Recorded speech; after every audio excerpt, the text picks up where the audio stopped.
की जुग जाके सवार पुण्यदान बेनता पार पूर्ण पूर्ण दयाल अपने कर्तव्य जाने आप रत पाले जी अनुभव बात जिस भावे तिस लय मिलाए मन अंतर विश्वास कर मानिया जन्ना गवारे के नाय दूर भय निर्वेर ये लोग की पर मुझे पिलाने हरतन सुनत कमावत हो देवतार आप करे लोक निस्तार सफल जीवन सफलता का संग जाके मन लागा हर रंग जय जय सबद अनाहत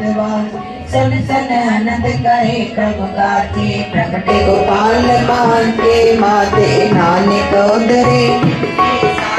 शरण जोग सन सरणी आए कर कृपा प्रभु आप मिलाए मिट गए बैर बहे सब रैन अमृत नाम साध संग लैन सो प्रसन्न भये गुरुदेव पूर्ण होय सेवक ते कर प्रसाद दया प्रभु तारी नानक करे भई के पिंजरे के पंछी रे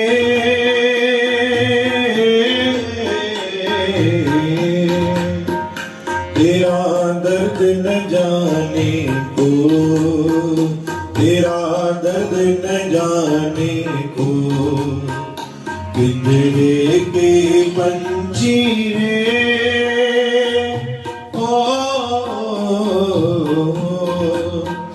तेरा दर्द न जाने को तेरा दर्द न जाने को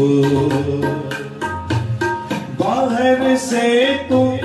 खामोश रहे तो भीतर भीतर रोए रे तेरा दर्द न जाने को तेरा दर्द न जाने को जंगी हाजिर गाया गुरु महाराज नाम के समय पहले चैनल सांजोड़े अरदास में भी हाजिर लगे तव्हां सोचो इन गाल दे विचां जरूर कजो कि जंहिं सुखमनी पढ़ण में एतिरो बल आहे जहिड़ी सुखमनी पढ़ण में एतिरी शक्ति आहे एतिरी जागृति शक्ति आहे जंहिं सुखमनी शब्द बणायो हुन में केतिरो बल हूंदो चओ सतनाम श्री हरि तव्हां सभिनि खे जानकारी हूंदी कि ॾहनि गुरुनि में अगर सभिनि खां वधीक बल हुयो बल त सभिनी में हुयो लेकिन गुरु अर्जन देव महाराज में एतिरो बल हुयो जो चाहे ना था धरती आसमान खे हिकु करे सघनि पिया वो अगर चाहे ना त कुछ में कुछ परले भी करे सघनि पिया लेकिन तॾहिं बि हुननि मिठी बाणी सां गुरु महाराज ने यो शब्द उच्चार भाई तेरा बाणा मीठा लागे नाम पदार्थ नानक मग असा जब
जय गुरु